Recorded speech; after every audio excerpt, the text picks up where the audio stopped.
Earlier today, we received reports of Groverton County being put on a flood watch, so we decided to go take a look. I'm Tom Tucker with 30 Minutes. Me and my team have decided to head down here to Grove Street High School to interview the principal about how he's going to handle the flood and prep all the students and staff with the safety procedures and just generally make sure everyone's safe.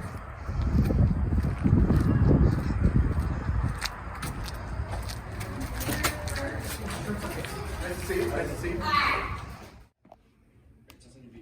Alright, so here's my office.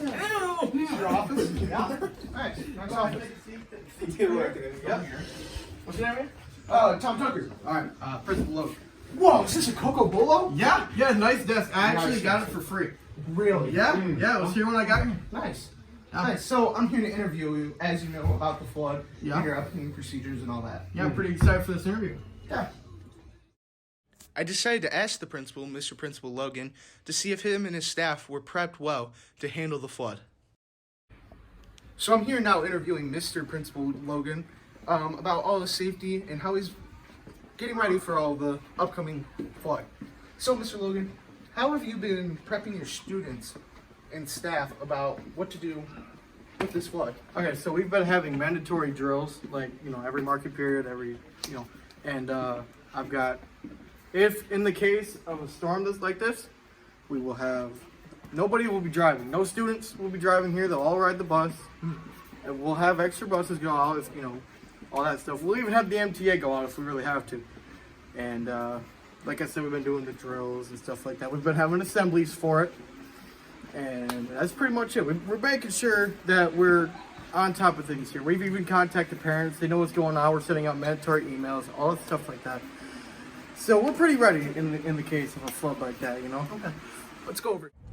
So, Mr. Principal Logan, what activities and, after-school curricular things you've had to cancel in preparation of, just safeness for the upcoming flood?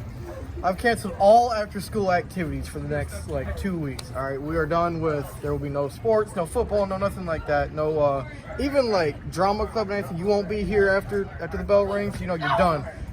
Because we don't want to be held responsible for anything that happens after school hours, you know what I mean? So what we're doing is we're having everything shut down. We're going to have the custodians, security guards. They're all going to walk around the place because we don't want to deal with any scandal with any parents. So my question is, some parents think you're going a little too extreme, planning out 2 weeks. What would you tell those parents? Are you planning in preparation for a flood? Yeah, no, nothing's set in stone yet. We're just making sure everything's set up this way, because if a storm were to happen today, right, or next week, I want to make sure everything's ready. We want to make sure everyone knows what to do. We want to be set up. We want to be ready. That's all I have to say about that. And here we can see a video from the school of a scared child hiding under a desk as he was frightened by the flood.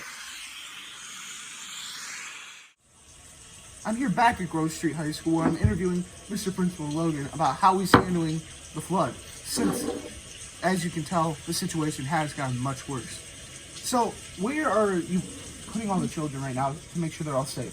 So, first, let me just say that I'm sorry we've moved rooms. I have, my room is showing signs of bad flooding.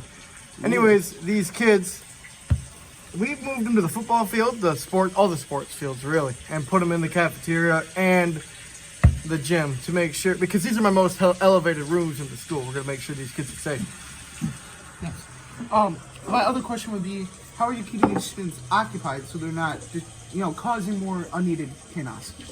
All right, so we got, out on the fields and stuff, we got card games, board games, everything under the tents, really. And in here, we got projectors with movies, shows. You can watch YouTube. It's anything school appropriate. We don't care, really. Okay, and how much information are you giving the students about how bad this situation currently is? Now, see, the students are on a need-to-know basis because we don't want them all freaking out in the hallways and stuff like that. We're trying to keep it professional here. It's already bad enough with the storm going. And what do the parents know? Are they informed of the big risk the school is currently at? Well, yeah, of course. And the parents know everything. Me and the superintendent know, really. We want to make sure everybody's calm and secure. We're just trying to keep the kids from freaking out. But the parents are right with us right now. And I had people ask me this: are you allowing the children to bring any items with you or with them to these safe areas?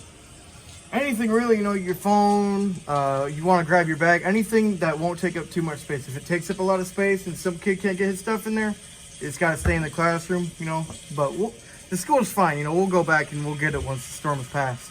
Okay. And what valuable items is the school putting in safe areas and taking care of? Computers, books, textbooks, you know what I mean? All the projectors are all been put in a safe space. We did that yesterday because we figured the storm was coming, but we didn't know how bad it was going to be. So we took care of business in that order, and everything will be just fine once the storm passes. Okay. And do you guys, I heard something about all the teachers and staff having go bags. Can you explain what those go bags are? The go bags have, it's just first aid. If a kid running down or if water breaks in, a kid slips and falls, we got tape, we got bandages, we got everything you need to make sure these kids are going to be okay. You guys are still communicating with each other, correct, with the walkie-talkies of PA? Yeah, my walkie-talkie's over there right now because I didn't want to, mess with the microphone and everything. But, yeah, everybody's got a microphone. Staff members, janitors, teachers, everybody's got a mic. I'm sorry. But, Okay. Yeah, we're right on with the fire department, police department, everything. We're ready. And what is your guys' plan of evacuation if it comes to that? Because you guys have a population of almost 800 students here. That's a lot to handle. See, worst comes to worst, we'll have all of the school buses come in, and if needed, MTA buses, maybe even a coach bus. But I don't see it coming to that, but we are ready if it does. Great. We're going to check back in with Mr. Logan after the storm. As you can see, we're back at our headquarters, the news station, and truly just a devastating scene at the school. It really is. It really is. I think they'll recover. Currently, we're seeing tons of water. This is just downtown at one of the elevated spots. You can see the rain just pouring in. There's still way more detected to come, and the levees are under a lot of pressure and starting to crack. Now, this is going to be a huge lawsuit with the Army Corps of Engineers, seeing that they knew they were broken and never fixed them. Anything to comment on that? Yeah, it's crazy. I don't know how they're going to cover from the storm, and it doesn't look like it's going to stop anytime soon, so I don't really know. We got a lot of work ahead of us to clear out all the damage after this is done. But let's go check on him and see how he's doing at the school. As we've seen, Grove County has been hit pretty badly by this flood, and the flood has just had terrible effects all around. So I brought Mr. Principal Logan to talk to me about how the school is handling this situation back here at the studio. Good to see you again. Oh my. This way to my office. All right. You just want me to sit in the right Yeah, side? sit right on the right. All right. Oh, don't mind this. All right. I ain't worried about it. Good to see you guys got power. You got nothing at the school. Yeah, we managed pretty good. Yeah, we don't have anything over at the school. Oh, Looks so familiar. this is footage we took earlier. So you know how this has happened. Like, this is not a good situation. Errors all around from everyone. But how is the school handling up? Oh man, well, we got about a quarter of the school flooded. The whole side by my office, completely covered in water. We're gonna have to redo a lot of wall, a lot of flooring, a lot of furniture. Okay. What about, like, your food? Like, how is the school food? Like, it had to have gotten affected by this water. we've lost a good amount of food, but we'll have the food bank come in and staff members, parents of the children, they'll donate some food, stuff like that. We'll figure I something. can see you're under a lot of stress. Yeah. What about school supplies? That had to have been also very affected. How are you going to ration that between students and teachers? I hate to say it, but some of the students just got to buy some stuff, and we have some backup stuff over at the other schools that we'll all just have to distribute it that way. And I take it there's a lot of cleanup process left. And obviously your custodial staff is not A, big enough, and B, fitted to fix this problem. So our thing with that is we're gonna have boosters come in. They'll help do the volunteering. Some parents are gonna have to come in and help volunteer, and even we got some delinquents over there that I'm gonna have volunteer as well. Nice. Put those guys to work.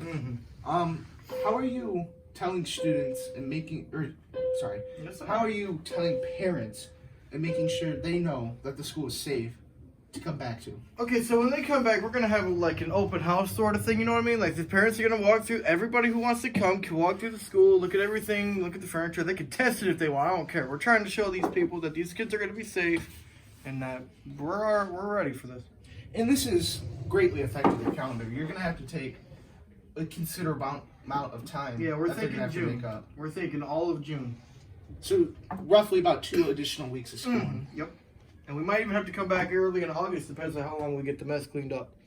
And is there anything you'd like to ask the citizens for or call on to try to help us fix the situation? If you could donate money, food, cleaning supplies, anything you could donate, we'll be happy to get. We need anything we can get at this point. We're struggling pretty good. Well, I'm glad that there wasn't too many casualties. We haven't gotten the exact number yet, but I know none from the school. Which No, is a the great kids thing. are okay. You've handled that very well, and I'm thankful to say that you can use this studio too if you need to as a second learning base. And I know we have Chromebooks that we're ready to give to you guys to do digital work. Thank you. Thank you. We'll take anything we can get. We appreciate that greatly. I think that'll wrap that up. We'll see you later.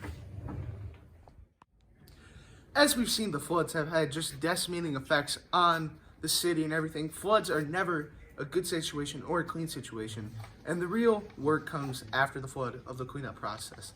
I'm Tom Tucker with 30 Minutes. We'll see you next time.